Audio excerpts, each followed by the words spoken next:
Or I just started asking people, so it's Great. So it's 4:31, and so that we have all of our time with Nate, I'm going to introduce myself. I'm Brenda Beamer Chapman, and I'm the treasurer for the Oklahoma Council for the Social Studies. And we're very excited to present our first ever virtual conference. And we're also very excited to have speakers we wouldn't normally get to have. So we're really excited to have Nate today.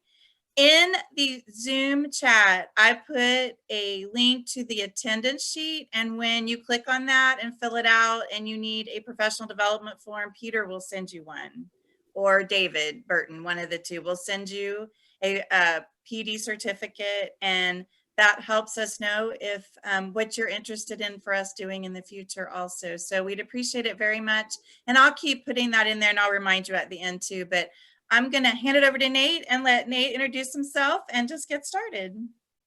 Great. Thanks so much, Brenda. Yeah, really nice to meet you guys. My name's Nate Otey. I'm a fellow in Harvard's philosophy department, and I'm the lead instructor for ThinkerAnalytix. We're a small nonprofit. We partner with Harvard's philosophy department, and we teach critical thinking skills with a method called argument mapping. So hopefully you guys are in the right Zoom session, and everyone's here on purpose. I do like to do these like really as interactive as possible, because it's just no one wants to just hear someone talk on Zoom for too long at a time. So I'd love to just know like who all is in the room, and maybe if you could just say like a sense about what you teach, as well as what drew you to this session, just because there's a lot of different things I could show you guys in the next hour, and I want to make sure to use the time effectively. So I really want to like just directly get at anything that you're hoping to get out of the session. And so just curious, kind of like a sense or two about why you're here. So and also just so you guys know, I'm joined by my colleague Aiden Castigian. She's the program director for ThinkerAnalytix. I think she's listening as well. Hey everybody, thanks for having me here. Excited for the session. Yeah, so let's see. I see Ginny and Janelle and Melanie. Would you guys, if you don't mind, just introducing yourselves?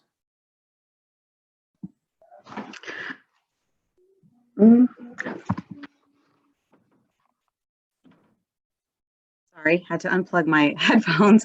I'm Ginny Brown, and I teach 5th grade. And honestly, I plan on catching live sessions and catching the recordings of sessions that I couldn't catch live. Mm-hmm. And I just wanted to, when I read through your bio, I was like, wow, there's somebody I would never have the opportunity to see in person. So I wanted to make sure and take full advantage. Awesome. Nice to meet you, Ginny. Nice to meet you also. Thanks for coming. Absolutely. Janelle or Melanie? Yeah, so my name's Janelle Wiley. I'm a 4th grade elementary teacher. Great. Anything you could say about why you chose this session of all the delightful sessions you could have picked? I mean, this one kind of just stood out to me just with all the political atmosphere that's going on. So I thought it would be insightful. Excellent. Glad you could join us. Melanie? I do 6th grade social studies, and my main reason for doing this is so that I can start my students out knowing how to debate on current events without it getting overboard, so that they're more prepared for the next stage. Yep. Is that something you guys are also thinking about a little bit? Maybe Melanie and Janelle, or sorry, Ginny and Janelle, were you guys also thinking about debate a little bit with your students, talking about current issues?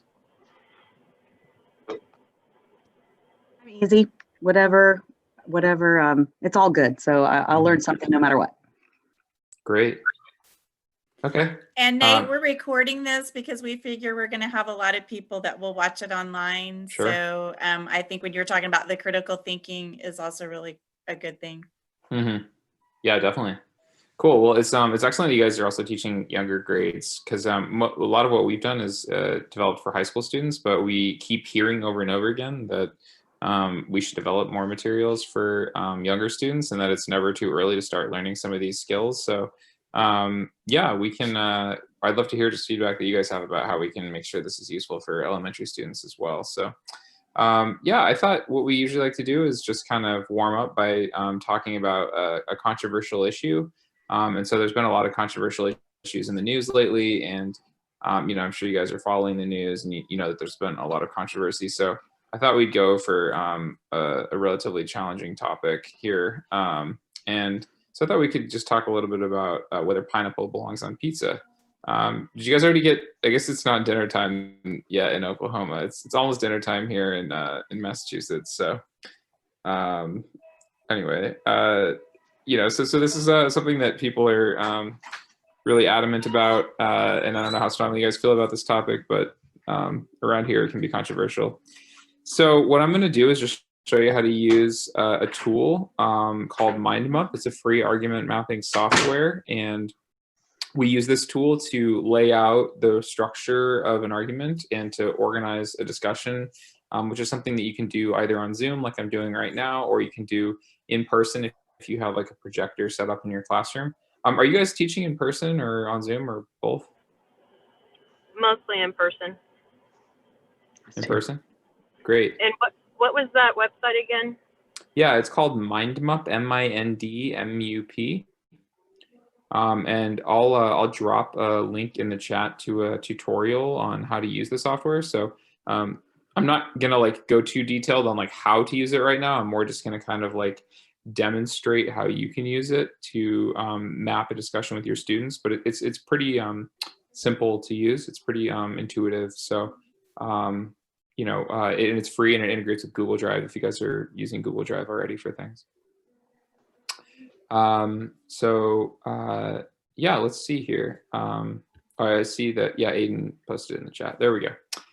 So is anybody willing to support this claim that pineapple belongs on pizza? I will. I love pineapple on pizza. Great. Thank you, Brenda. So Brenda's a fan. So Brenda, I've got my main claim here. It says that pineapple belongs on pizza. And I'm wondering if you can give me a premise. So if someone is not convinced already, what's a reason to believe that pineapple belongs on pizza? An argument, we always want to give a reason to believe. So what's a reason to believe this claim? It enhances the taste. It gives it a better flavor. Great. So Brenda says that pineapple enhances taste to give the pizza better flavor. Mm-hmm. Great. Thank you. So what I just did there, you guys, is I just added a premise underneath the main claim, and nothing too fancy so far, right? So all I did was I just added a reason to believe, and in an argument map, a premise, which is a reason to believe, just goes underneath the claim. So fairly straightforward so far, hopefully. Let's see, Brenda, do you have any like sources or evidence to back up your claim, or is it just a matter of personal taste? Or It's lots and lots of personal research. Eating pizza. Okay. Great. So you know what I'm gonna do, Brenda, is I'm gonna add a supporting premise here and be like, one pizza expert who did a lot of research found this to be true. So all I'm doing is I'm trying to give a reason to believe that this is true. So we call this a sub-premise. It's a reason to believe the thing above it. So hopefully that makes sense, because sub means like underneath, right? Like a submarine or subway. So this is a sub-premise. It's a reason to believe a premise, which is a reason to believe the main claim. And this whole thing we call a chain argument. So chain argument just is any argument that has at least one sub-premise. So Brenda, did I sort of capture what you were trying to get at so far? I think so, yes. Excellent. Do you have any additional reasons that you might give? Thanks for letting me put you on the spot. Do you have any additional reasons that you might give to someone who wasn't convinced about the pineapple? It's adventurous to try new things. Good. So maybe you want to say pineapple is a new thing for many people. And then maybe your co-premise there is that it's adventurous to try new things. And maybe it makes it more healthy. I don't know. Ooh. Good, good. At least All a right. healthy ingredient on it. Good. So I heard a whole different reason over here, which is that pineapple might make the pizza healthier. Yeah, I can spell make pizza healthier. Great. So just so that everyone can see what I'm doing here, first of all, I added these statements here, and these are what we call co-premises, which means that they work together or hold hands to provide one single reason. And so they're grouped together in this little bracket here, and there's only one support connection here. So there's two statements that pineapple is a new thing and it's adventurous to try new things.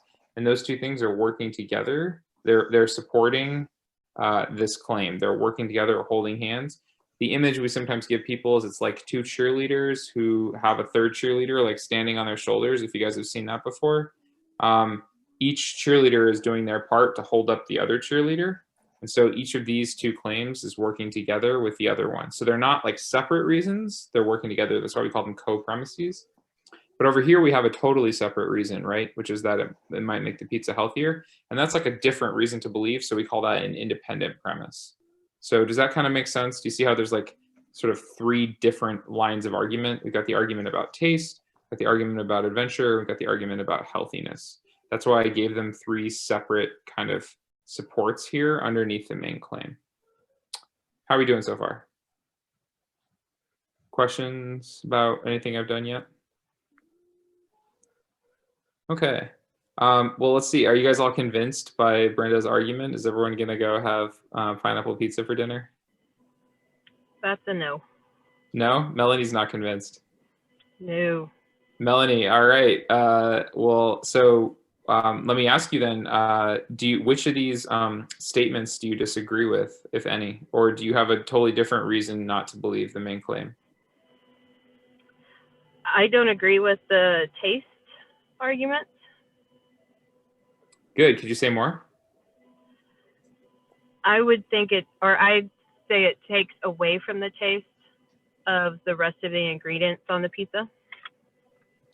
Good. Okay, so what I'm going to do here, guys, is I'm going to add an objection with this little thumbs down button here in MindMap. And an objection is going to show up in red. So green is for support and red is for objecting. And Melanie said that the pineapple actually detracts from the taste of the pizza. Is that right? Yes. All right.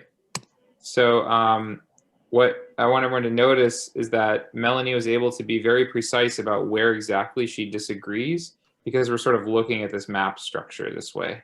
So I was able to ask her to point to which reason does she disagree with. And then she was able to point to specifically 2.1.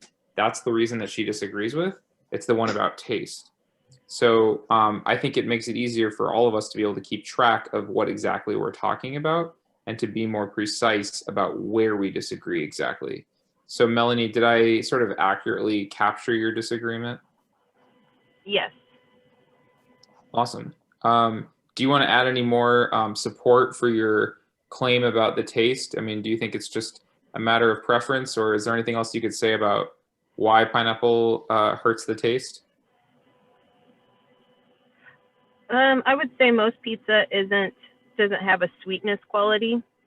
So when you're eating a pizza, you're not looking for that sweet taste. You're looking more for salty. Good. So what I'm going to do here is I'm going to support your objection. And it sounded like what you said is that pineapple makes the pizza taste sweet, but pizza is supposed to taste salty and not sweet. Is that right? Yes. Okay. Excellent. So what I did, guys, is I just captured what Melanie was saying with a pair of co-premises again. So hopefully you guys can see how these two statements are working together to give one single reason to believe the objection. So it's that pineapple makes the pizza sweet, plus the fact that pizza is supposed to be salty and not sweet. That's what works together to support the idea that pineapple detracts from the taste. Does that kind of make sense? The co-premises can be a little tricky. You guys kind of see how they kind of work together, or they kind of hold hands like cheerleaders. Excellent. So Melanie, are you convinced by the other arguments though? Like if it tasted good, would you be on board for pineapple? No. Well, I can also argue on the healthier. Oh, great. Over here. Most people that eat pizza aren't looking for healthy food. Oh, good. Excellent. So to be even more precise, it sounds like you're not disagreeing with the statement that pineapple makes the pizza healthier. You're just saying that that's not a very relevant consideration because people aren't looking for health in the first place when they buy pizza. Is that right? For the most part, no. Excellent. So what I can do in order to include what you're saying in my argument map is I can go over to this inference connection, the support connection here, and I can make it weak if you want to think that it's weak. So I can make any inference connection stronger or weaker with an argument map. And if you think it's weak, and then I could label it, right? And I could label it with Melanie's objection, which sounded with something like health is not important when it comes to pizza. Is that I want to make sure I'm capturing your thinking accurately. Is that what you were thinking? Yes. When I think of pizza, I'm not thinking of like a diet food. Yeah. Right. Excellent. So what I want everyone to notice that a map allows us to do is to make two different moves. So I can point at a box and I can ask, is it true? But I can also point at a support connection and ask, is it strong? And these are two different moves that we want students to be able to make when they're evaluating an argument or evaluating some claims. So I was able to point out with Melanie that Melanie wasn't saying that 2.4 is false. So she wasn't objecting directly to the box, right? She agrees that the pineapple might make the pizza healthier. The move that she was making was saying, even though it makes the pizza healthier, that doesn't actually give you a reason to believe that pineapple belongs on pizza, because health just isn't that important when you're talking about pizza. So it's the support connection here that's weak, not that the premise is false. Do you guys kind of feel that there's a difference there? So that's another move that you can always make when you're mapping with students, is you can ask them to say, okay, are you saying this box is false, or are you saying that the support is weak? And that's a distinction that we can draw. The way we explain it to students is it's a little bit like a building. You know, like a building could be falling apart for different reasons. It could be falling apart because it's made out of like crummy building materials, like bricks that are crumbling. But it could also be falling apart because even though it's made with good materials, it's just designed in a way that's really weak. And so it's just going to fall over. Like the architect did a bad job. So those are two different ways that an argument can be bad. It can be bad because it's made out of false premises, or it could be bad because it's made out of weak inferences or irrelevant premises. So don't worry about that if it's all sounding a little abstract. I know that it's kind of deep there, but just wanted you guys to know that that's something that you can do with mapping. Let me see. I want to see if either Ginny or Janelle wants to chime in on the conversation. I'm curious if you guys are convinced about whether pineapple belongs on pizza. I'm convinced it belongs on pizza. Excellent. So Janelle's convinced. Janelle, were you already convinced, or did Brenda's argument sort of sway you? No, I was already convinced that it belonged on pizza. Excellent. Do you have like a favorite like pairing? Do you put bacon or ham or anything along with your pineapple, or is it just straight pineapple? Bacon. You can never go wrong with it. I was gonna say, I feel like adding bacon to anything is an improvement. So, yeah. Awesome. How about you, Ginny? How are you feeling about this argument? Yeah, I think I like pineapple. I'm indifferent to pineapple on my pizza, but I was looking kind of at the evidence where you were talking about just instead of just one pizza expert who did the research, I was thinking that, you know, you could use all the different pizza menus that it is, you know, that you can find pizza with pineapple on so many different menus from so many different locations that might be another, you know, piece of evidence supporting that pineapple, or that some people at least think that pineapple belongs on pizza. Good, good. So what I can do is I can add a support connection here underneath the taste. And you might say most pizza menus have a pineapple option or something like that. Is that kind of what you were thinking? Uh-huh. Nice. So what you can see here is I've just added a separate support connection, and I like that what you did there is it's a separate kind of piece of evidence. And how are you, and it maybe said, I saw that someone shared the instructions to use Mind 'em Up in the chat, but I didn't look at that while we were talking. I was trying to follow your mouse and see, how are you adding those? I saw the thumbs down. Yeah, was I'm just using red, keyboard but- shortcuts. Yeah, Okay. so if you just click any box and hit enter, you'll get a new Okay. premise. Yeah. Okay, thank you. So if I just go there and I hit enter, and I saw that Aiden posted the tutorial doc in the chat, and that has the instructions. And we've also got a video in our online course about how to use MindMap. But yeah, to answer your question, it's just hit enter to add a premise. Awesome, thank you so much. Oh, sure. Some other things about using MindMap, by the way, since we're talking about that, you can add source links to anything. So let's say, because what I might do is I might comment with a sticky note and I say, needs a source, right? And I don't know, especially with you guys students, are you usually trying to get them to find sources for their claims? Are they sort of old enough to be doing that now? Maybe, yeah. So what you can Sometimes do, we give them the sources and they just Right. have to find the evidence, but sometimes, there's, on occasion, they may find the sources themselves. Or from a, maybe from a bank of possibilities, possible sources, something like that. Yeah, so the thing I just did, you guys, is I just added a sticky note, and this is a move that I use as a teacher a lot when students give me maps, is I can just use a sticky note to, I might say, this also probably needs a source, or, what about the acidity or something? I don't know. Whatever like comments or feedback I have for a student when they turn in a map to me. The other thing you could do is you can put like discussion questions in sticky notes. So if there's something that like needs more discussion, then you might put that in a sticky note as a way of flagging it. But the other thing I want to show you can do with MindMap is you can just add links to sources directly to the box. So I'm gonna go like look for pizza menu with pineapple.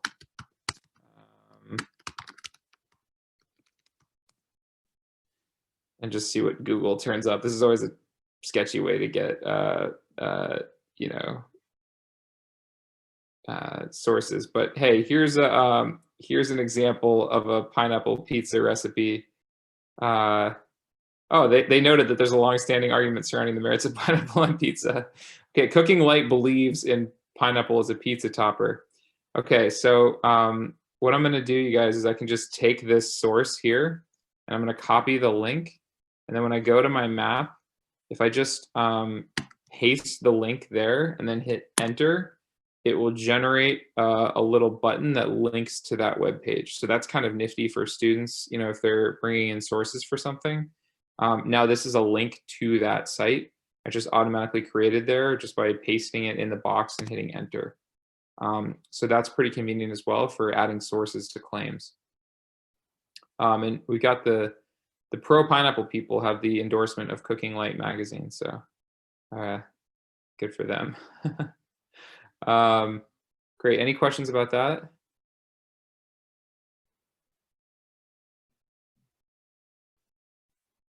Are there any other questions about how to use MindMap right now?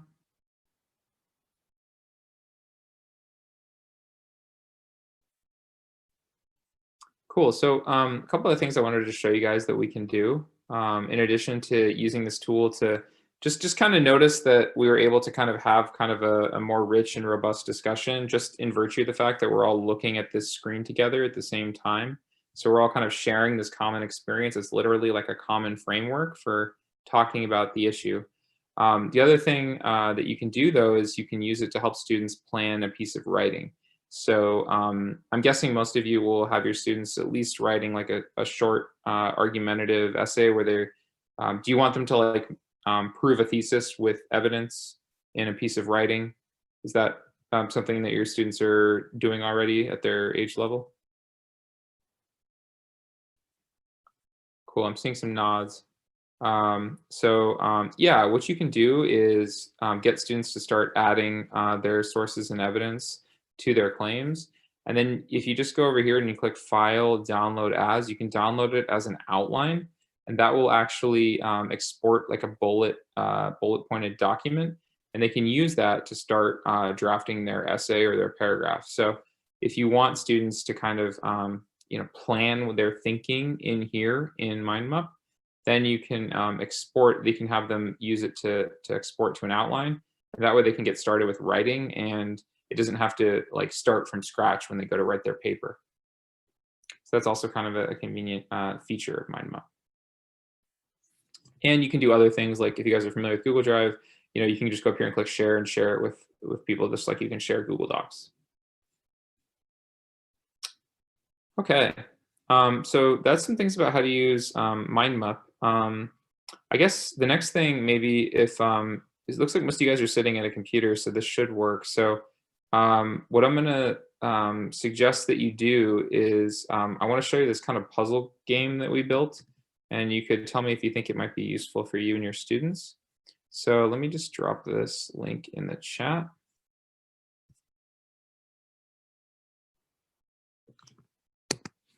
So if you just go to argumentmaps.org, you'll see a site that looks like this. And what I'm going to suggest you do is go to the first tab. It says current events. And you'll see that what we've got here are a bunch of puzzle activities for argument maps about topics that are kind of relevant in the news. So I was kind of joking earlier talking about current events and talking about pineapple on pizza, but we do have really salient topics in the news here. I think next week we'll be putting out one about whether Twitter was right to ban President Trump. But here we've got like arguments about whether schools should be in person. So if you click on one of these, you'll see a puzzle that looks like this. And the way this works is that you can drag the claims into the boxes to try to fit the logic of the puzzle. So first you're going to probably want to try to figure out what is the main claim of the argument, and then figure out where the other statements go in order to make the logic make sense. And in particular, the thing below should always be a reason to believe the thing above it. That's what this word because is telling me, right? So that this is a reason to believe this. So over here, for example, it says children are not the main drivers of the COVID pandemic. So which of these statements is going to give me a piece of evidence to support this premise here? Anybody have any ideas? If you guys can see my screen.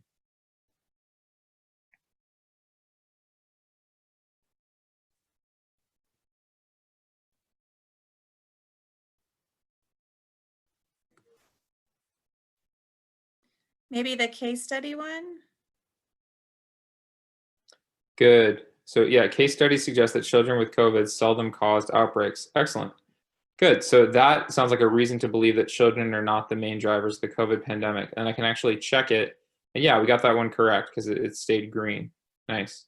So then you can sort of keep working your way through the map by adding premises over here and dragging them into the map. So I'd actually, if you guys don't mind taking a minute and just trying one of these. So on our main page here, you'll be able to see that there's a number of topics. So why don't we just take like maybe 3 minutes and have everybody try their hand at just solving one of these. And I'd really love to know, like, do you think it'd be too difficult for your students, or do you think they're easy enough?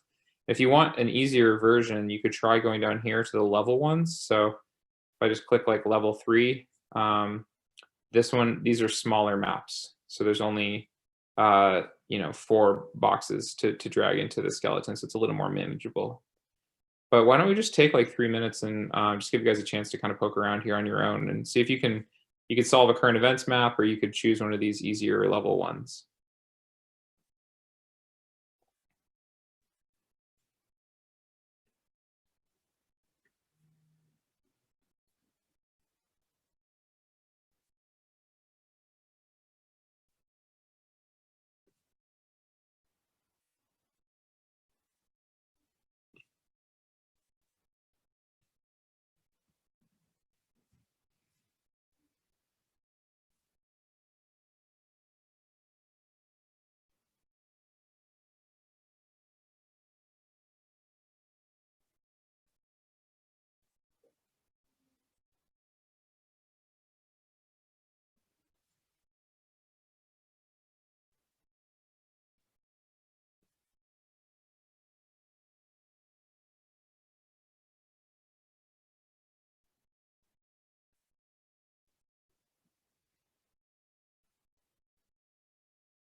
Okay, let's just do one more minute and see if you can solve a puzzle.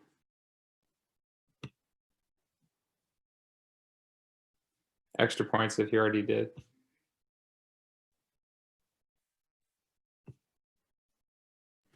I really like that because I think for students who are first learning to do this, that lets them go with an argument and, like you were saying, look for things that support that statement.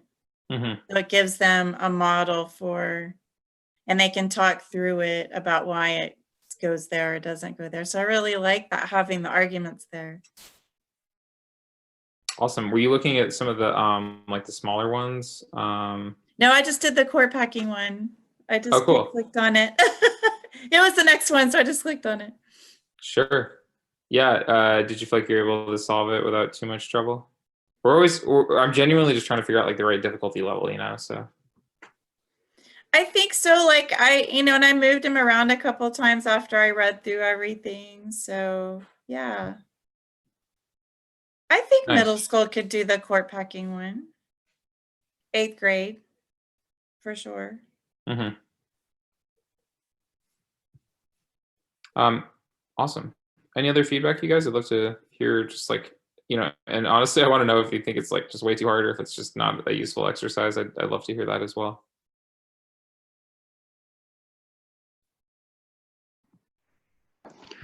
I hadn't gone to an easier one either. I had just stayed with what we were doing. And I think for 5th graders, with guided instruction, if we had done things together and had modeled how to do it, I think it would be very helpful. Or if we had, done several through guided practice and together, then I think that they would be able to do, a topic independently. Mm-hmm. And like you said, I think the whole visualization of their thinking would be super helpful. Awesome. That's great. I haven't been in a 5th grade classroom since I was in 5th grade, so I just don't even know. Any other feedback, you guys?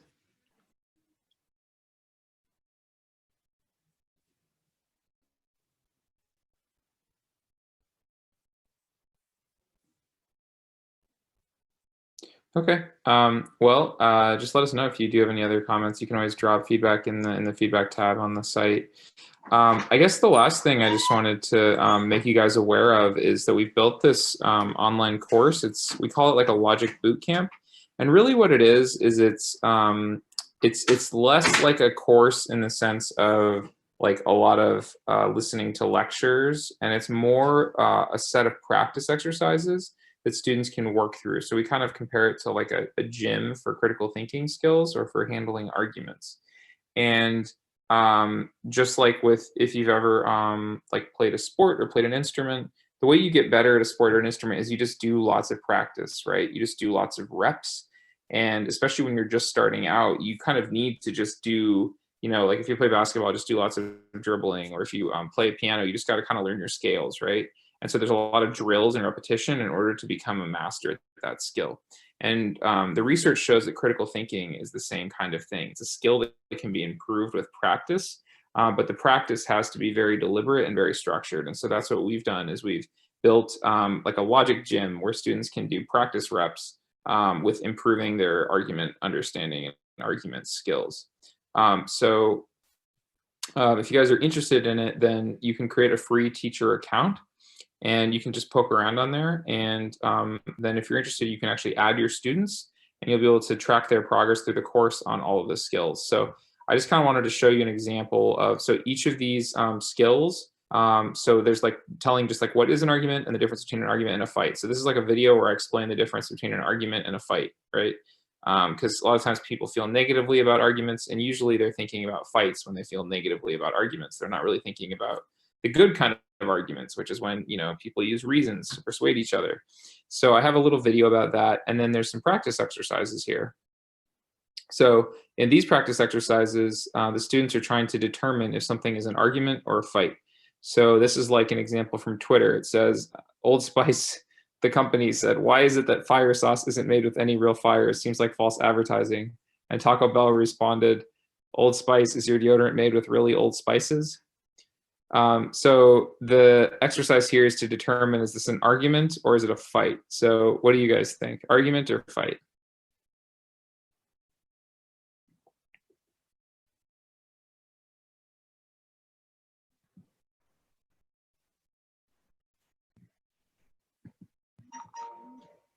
I would say fight. Ginny thinks fight. Anybody else agree?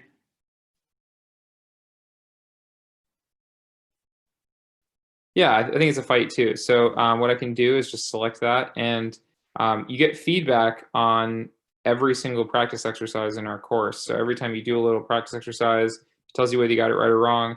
And you can see what I'm doing here is I'm trying to get a streak of 3 in a row correct.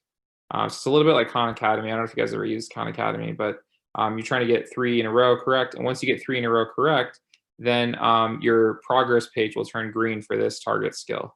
So the students can just work through these practice exercises, and we've got them for like all of these other skills in the course. So like here's one about practicing charity in the world. Charity is the skill of learning to disagree constructively and helpfully instead of just like getting offended. So you could imagine that you're having dinner and a family member starts talking about a controversial issue and says something that you find offensive. Which of the following would not be charitable? Pretend to listen to them while you wait for your turn to make your point, call them ignorant, get up and leave dinner without saying anything, roll your eyes, ignore them, and check your phone, or all of the above. What do you guys think? All of the above, right? Yep, good. So, yep. So again, I'm just trying to get a streak on these practice exercises. So these are the kind of exercises that are built into the course. And if you, like I said, you can just, go to our course page. Maybe one of my colleagues can drop the link in the chat. But when you go to our course page, you'll be able to register a teacher account for free. It's pretty easy. And then you can get your students using it. And if you want to actually have your students use it, then awesome. Thank you, Aiden. Yeah, Aiden dropped the link in the chat. Then you can, this is an example of how you can like see their progress. So these are like sample students. And if you click on a student, you can see how they're doing on all of the target skills in the course. And you can look at all the questions on their quizzes and things like that. And there's this kind of nifty little dashboard where you can track their progress on each of the skills that they're building. So if that's something you guys are interested in, totally just sign yourself up and get going with it.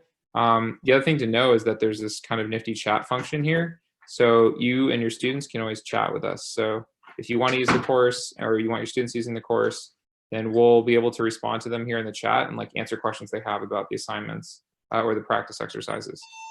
So, and we enjoy getting to talk with students a lot. So you can see Aiden is in there right now supporting students. So I know I kind of threw a lot at you guys, but I just kind of wanted to show you guys some different tools, different things you can use. There's the mapping software that I showed you at the beginning. There's this puzzle game. And then there's the course that you can have your students work through at their own pace, and you can kind of track their skills. And just encourage you to try taking the course on your own as well, or just poke around on it. Yeah, I guess, are there any questions about the course or about any of the other things I've shown you?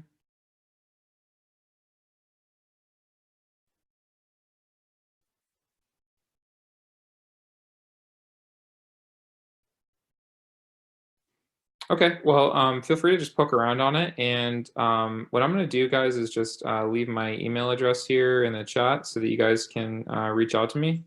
And I'm always happy to answer any questions you might have. If you do decide that you'd like to start having your students use the course and you have any questions about how to do that, or if you want to know more about how to use MindMap, or you want to do like a virtual classroom visit, or if you're interested in like doing a we do PD workshops for like your department or for your school.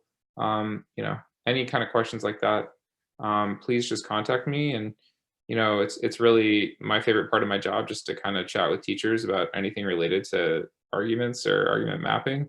So I'd really love to hear from you if you do have any questions, and don't feel like you're going to be bugging me or something. That's my favorite thing to do, is chat with teachers. So love to hear from you.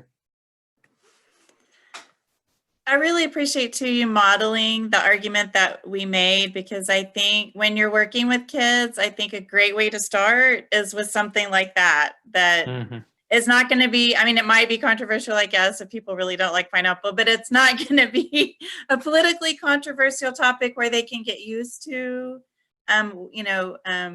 finding things to back up their arguments, and they're used to disagreeing. And I like how you showed it's weaker or stronger, or we need more information here. It kind of shows them where their argument maybe needs, more help than they need. And so I think it's great starting. Some people would think, wow, why would you waste your time doing that? But I think you really should do that. Something that's personable to your students, that's not really controversial, lets them practice with it. Yep, definitely. And I really like the mapping where they can see where you're putting things, like when they're talking, you can see the argument and where it needs help or doesn't need help. And I hadn't seen the puzzles before, so that's great in giving them. I know some of us are virtual. Sometimes they could do that virtually and try to see if they could, go through an argument and see if they could make it, and then come back the next day and do that. So I liked that. Yeah, absolutely. The puzzles are fun to do in class, or you can have students do them kind of just for homework. And yeah, we always like to warm up with kind of a fun topic. I used to, we're here in Boston, so I used to do whether Tom Brady is the GOAT. But everyone here thinks that issue is settled already. So although people are kind of salty that he left for Florida, but and we also do, like, another good topic is whether a hot dog is a sandwich. That gets a lot of debate. Oh, that's a good one. Yeah, really anything food related, like whether soup or cereal is a soup, is also a good topic. So you get a lot of play on that. Or whether the person with the middle seat on a plane should get the armrests. People debate about that. So those are all fun topics. Well, anything else you guys wanted to ask about or get out of this session if you didn't get it already? Yeah, while Nate's here, is there any other questions you have for him? I'm going to say one thing. If you don't know, you can go to the bottom of the chat where the 3 dots are, and you can click on that and hit save chat, and you can save it to your computer so all the links are there. So if you didn't quite bookmark every link, which sometimes it's hard to do, you can go to the bottom and click on the dots, and we will save it and put it with the recording. But if you wanted it for yourself with the links that he put in, then you can click at the bottom of that and save it. And if you guys that came in just a little late, I'm going to put it right in there right now. That is the attendance link, where if you click on that and fill it out, if you need a professional development certificate, David or Peter will send you one when you fill that out. And it also helps us with ideas you'd like to see in the future also. There's a couple of questions on there.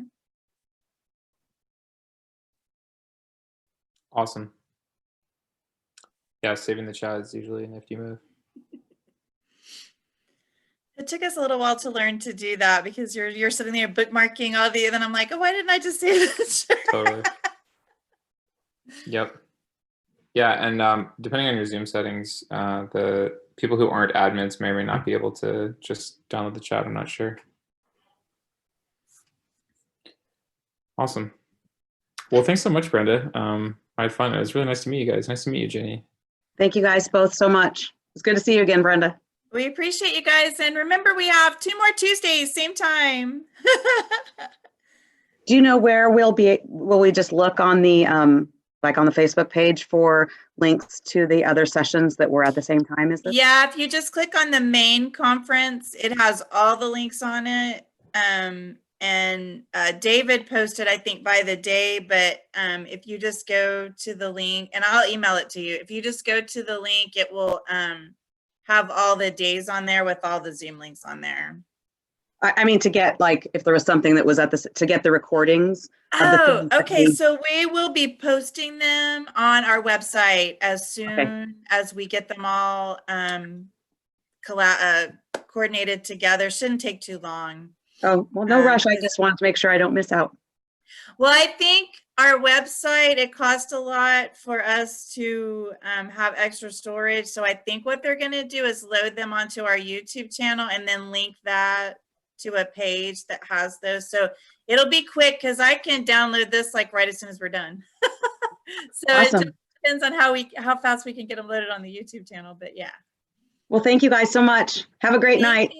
Thank you, Jenny. Have a great evening. Take care. Thank you, guys. Thanks, Melanie. Yeah, have a great evening. Enjoy your pizza. Thanks, you guys, for coming. Thanks, Nate, again. You bet. Have a good night, okay? Have a good night. Bye. Yeah, take good care.